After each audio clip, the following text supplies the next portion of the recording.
paz do Senhor, meus irmãos, estamos novamente em mais uma pré-aula da Escola Bíblica Dominical da classe Jovens.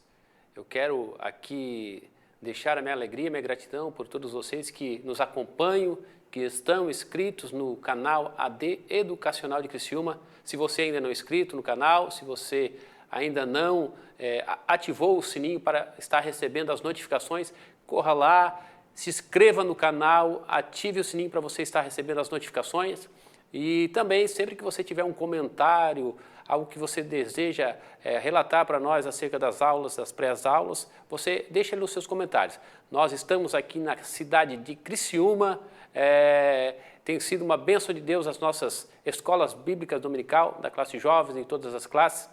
Temos por presidente o nosso pastor Roberto Ronato Weiler e o nosso vice-presidente, pastor Alceu Mokfa. E eu quero estar com você novamente nessa pré-aula que vamos iniciar nesse momento e vamos continuar estudando o livro dos Salmos. Nesta feita nós vamos estar estudando o livro do Salmo, o Salmo de número 51. Espero que essa aula possa ser produtiva para você, lembrando que nós estamos apenas trazendo subsídios para você neste momento. Não é o nosso interesse aqui estar lecionando a lição para você, mas sim trazendo subsídios para que possa incrementar, acrescentar na sua pré-aula pelo domingo pela manhã. Você, quem sabe, até pode pensar, nós não seguimos o cronograma geral com todos os assuntos da escola, mas nós trouxemos alguns complementos acerca daquilo que você está sendo lecionado no domingo pela manhã. Nós vamos dar início, então, à nossa escola dominical, a nossa pré-aula nesse momento, que vai ter por título, nesse momento, Perdoa-me, Senhor. E o texto do dia vai dizer, tem misericórdia de mim, ó Deus. Segundo a tua benignidade, apaga as minhas transgressões e segundo a multidão das tuas misericórdias. Salmo de número 51 e verso 1. A síntese do texto vai dizer que para viver um processo de restauração espiritual é preciso reconhecer a benignidade e a misericórdia de Deus, bem como confessar o pecado, praticá-lo e abandoná-lo. Os objetivos da nossa aula, que vai acontecer no domingo pela manhã, você, professor, deve ter em mente e em atender, chegar a cumprir os objetivos que está proposto na lição, que é compreender que o Salmo 51 é um clamor por misericórdia e confissão, mostrar o anelo do salmista pela restauração e explicar que depois da confissão e restauração da comunhão com o Senhor, estamos prontos para adorá-lo. Depois, nós vimos aqui que é o texto que nós vamos ter por base de estudo neste momento, é o Salmo 51, do verso 1 ao 17. Na introdução, nós vamos ter a seguinte menção. O Salmo 51 está na categoria dos salmos penitenciais. Esses salmos trazem a ideia de confissão e busca pelo perdão de Deus. Outros salmos que podem ser classificados nessa categoria também são o Salmo de número 6, o Salmo de número 37 e o Salmo 142, dentre outros. E de acordo com essa categoria, o Salmo 51 remonta o contexto em que o rei Davi foi confrontado pelo profeta Natã, por ocasião do seu adultério com Betseba, e o consequente assassinato do seu esposo, o esposo dela, na verdade, Urias, que está registrado no texto 2 Samuel, no capítulo 12, do verso 1 ao 14, ordenado, o assassinato que foi ordenado e planejado pelo rei. Por isso, o Salmo 51 está estruturado da seguinte forma. O ponto 1 vai dizer que é o reconhecimento da natureza, da misericórdia de Deus. E depois, no ponto 2, a confissão dos pecados. No ponto 3, a busca por restauração. No ponto 4, a adoração verdadeira.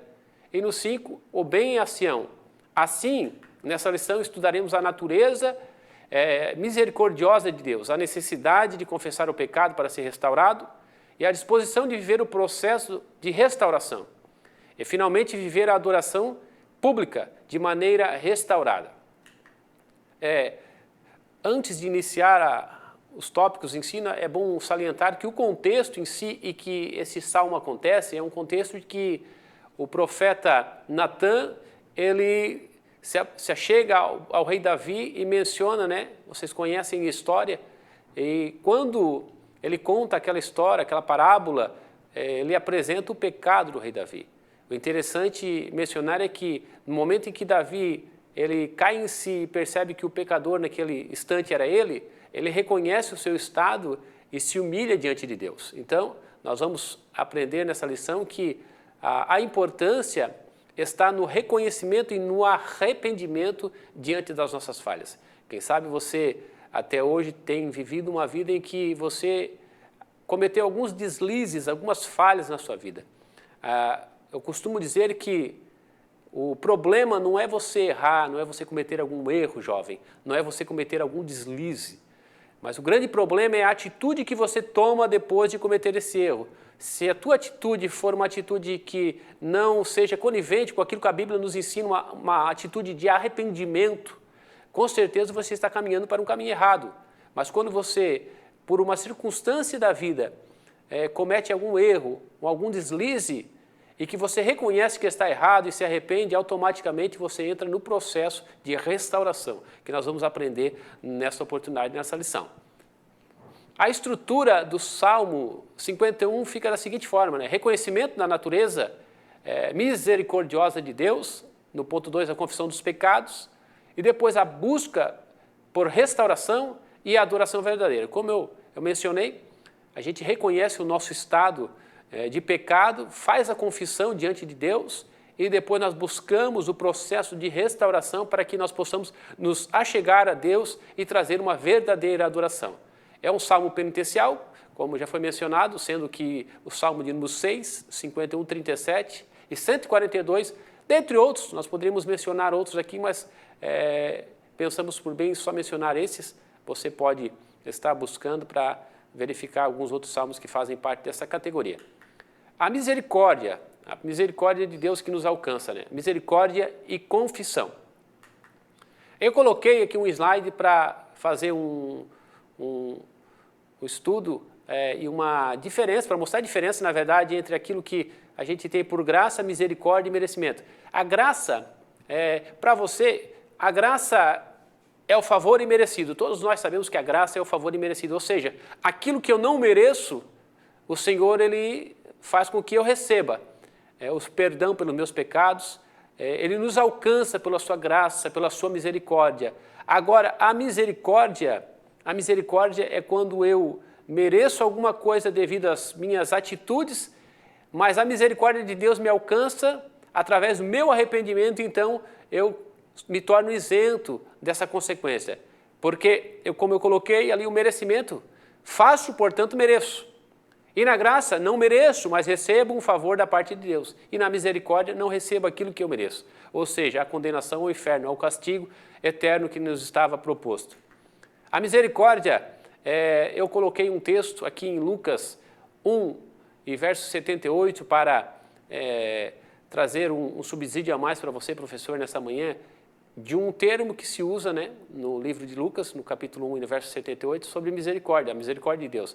Esta palavra, né, no sentido original, no grego, ela tem um sentido de entranha, ou seja, é algo que flui de dentro de você de uma forma espontânea e de uma forma que você sente contrição dentro do teu ser, a fim de que você seja perdoado, né? E que essa misericórdia te alcance, né? As entranhas eram consideradas como uma fonte da bondade e do desejo nas Escrituras Sagradas. Se você for ler essas referências que eu deixo aqui nesse slide, você vai perceber que o texto vai fazer menção disso, Gênesis 43, verso 30, e os demais textos, né, para que você possa se aprofundar um pouquinho mais sobre a questão da misericórdia de Deus, que é algo profundo, né? E depois, Lamentações capítulo 3, verso 22, também vai dizer que as misericórdias do Senhor são as causas de nós não sermos consumidos, né? Porque as suas misericórdias não têm fim, elas se renovam a cada manhã. Imagine você que se as misericórdias do Senhor, elas acabassem, né? Ou tivessem um limite sobre a minha e a tua vida. Quantas vezes nós necessitamos no dia da misericórdia de Deus sobre a nossa vida? Todos nós necessitamos. Todos nós pecamos e destituídos fomos da glória de Deus. Mas a misericórdia de Deus nos alcança todos os dias, a toda manhã, quando nós nos acordamos, levantamos do nosso leito e saímos para trabalhar, para estarmos na igreja e fazermos a obra de Deus. Confissão é outro ponto que a Bíblia vai nos mostrar em Provérbios 28 e 13 que o que encobre as suas transgressões nunca prosperará, mas o que confessa e deixa alcançará misericórdia. Só existe uma forma de nós alcançarmos misericórdia. O caminho para a misericórdia de Deus, para nós não recebermos aquilo que nós tínhamos como merecimento, é a confissão. Aquele que encobre o seu pecado não alcança misericórdia, mas aquele que confessa e deixa, o Senhor é misericordioso para perdoar. E a misericórdia dele é longânima, ou seja, é infinita. E Deus está em todos os momentos de braços abertos. É claro que eu abro um parênteses aqui, quando eu digo que a misericórdia é infinita.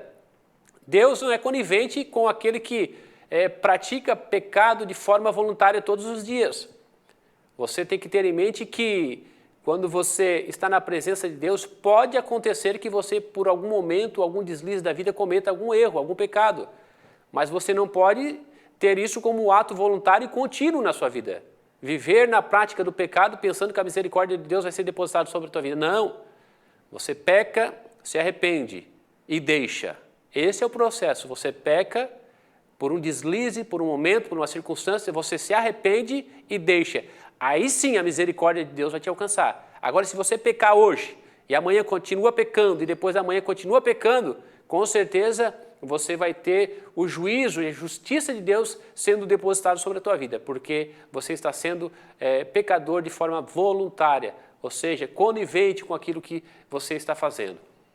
Continuando, depois que nós buscamos a confissão, nós temos um processo, o processo da restauração. E o processo da restauração, ela começa ou se inicia de forma que a nossa vida interior tem que ser purificada, né? O próprio apóstolo Tiago ele vai dizer no capítulo 1, no verso 14 e 15, que a prática do pecado nasce dentro do ser humano. Ou seja, também a Bíblia vai dizer que do coração do homem procedem todas as saídas da vida, né? A nossa vida interior precisa ser purificada pela presença de Deus. O Espírito Santo tem que ser uma realidade, ou seja, tenhamos que ter de volta a alegria da salvação na nossa vida, um espírito voluntário nas coisas de Deus. Assim nós teremos o quê? Alegria, gozo, nós teremos uma vida interior purificada, assim como o salmista ele espera e deseja, né? No texto do Salmo de 51. E depois, nesse processo de restauração, nós temos a restituição da alegria e do gozo. O salmista vai mencionar que ele desejava, almejava ter no seu ser, no seu interior, a alegria de estar na presença de Deus, né? O processo da restauração do pecador perpassa pela confissão, como eu já mencionei, humilhação diante de Deus. E, finalmente, o fato de tornar a sentir a presença do Espírito Santo. Nós só vamos sentir a presença de Deus e a presença do Espírito Santo a partir do momento que nós adentrarmos na sua presença com o espírito de humildade e confissão de pecados.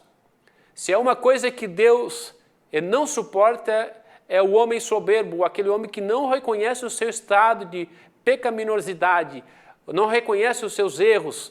A Bíblia vai mencionar alguns homens que não reconheceram que estavam em um estado de pecado e tentaram continuar nesse processo. E quando nós continuamos esse processo, com certeza a justiça de Deus ela não falha, ela vai vir sobre a nossa vida. Porque não tem como nós plantarmos um tipo de espécie de alimento ou fruta e colher outro. Nós escolhemos o que plantamos, mas a colheita é consequência daquilo que nós plantamos. Então, se você tem plantado uma vida de humildade, de humilhação, de confissão diante de Deus, com certeza você vai colher misericórdia de Deus sobre a tua vida. Tudo começa pela purificação do coração e o estabelecimento do espírito reto. Tudo começa pela renovação interior do jovem cristão. Prontos! Depois que nós passamos por esse processo de confissão, alcançamos a misericórdia de Deus, passamos pelo processo de restauração, agora nós estamos prontos para adorar. E o Salmo vai nos mostrar, do verso 14 ao verso 17, que todos os crentes precisam que o Espírito Santo crie neles um coração puro, que aborreça a iniquidade e um espírito renovado e disposto a fazer a vontade de Deus. Somente Deus pode nos fazer criaturas, novas criaturas e restaurar a verdadeira santidade. Voltando aqui, nessa questão do prontos para adorar, nós vamos perceber que o Espírito Santo é aquele que convence o homem do pecado, do juízo e da justiça. Eu poderia citar aqui alguns exemplos, algumas circunstâncias da vida em que nós, muitas vezes, chegamos em um determinado momento na nossa vida que vamos fazer alguma coisa e, de repente, você ouve uma voz no seu interior que diz, não faça dessa forma, não vai por esse caminho, não tome essa atitude, não fale isso, não olhe isso, não toque isso. Essa voz, essa orientação vem de Deus através do Espírito Santo que está dentro de mim e de você, jovem. Você tem que ser direcionado, você tem que ser movido, você tem que ter a presença de Deus, a presença do Espírito Santo na tua vida para que você possa ser guiado. Aqueles que são guiados por Deus não se perdem, aqueles que são guiados por Deus e orientados por Deus com certeza alcançam o caminho da salvação. Nós não podemos ser levados por ondas, por modas, por rotinas mundanas, pelo contrário, nós temos que ser orientados por Deus e pelo Espírito Santo. Se você com certeza buscar a Deus em oração e jejum, jovem, você vai ouvir a voz do Espírito Santo. E o Espírito Santo vai te guiar, ele vai ser o teu amigo, ele vai ser o teu consolo, ele vai ser o teu orientador. E nas horas difíceis, quando você mais precisar, ele vai estar ao teu lado para te ajudar. Porque a Bíblia diz que nos momentos que nós não temos palavra, o Espírito Santo intercede por nós com gemidos inexprimíveis. E nós vamos adentrar nessa oportunidade na nossa conclusão, dizendo que todos nós estamos vulneráveis ao pecado. Por isso, a palavra de Deus nos ensina a vigiar e cuidar de nossa vida espiritual. Entretanto, quando acontece um acidente de percurso na vida do jovem cristão, é importante que ele não deixe de perceber que Deus é misericórdia, ou Deus é misericordioso, que é necessário confessar especificamente o seu pecado praticado, primeiramente a Deus e em seguida ao seu pastor da igreja, e finalmente viver o processo de restauração espiritual. O Espírito Santo nunca deixará de apelar às consciências dos que o temem. Como eu já mencionei, o Espírito Santo sempre vai nos guiar, sempre vai nos orientar. É tempo de humilhar-se, é tempo de confessar, é tempo de ser restaurado por Deus. Nós estamos chegando ao final dessa pré-aula e fica aqui a minha palavra de orientação a você que está nos assistindo através do canal AD Educacional de Criciúma. Se você cometeu um erro, se você cometeu um deslize, Deus é misericordioso. Como nós aprendemos, confesse primeiro a Deus de forma específica, procure o teu pastor, procure a orientação pastoral, a orientação espiritual, que com certeza você vai ser perdoado e assim vai ser abraçado por Deus e vai alcançar a salvação em Cristo Jesus. Nós vamos ficando por aqui, Deus abençoe e uma ótima aula para você no domingo pela manhã.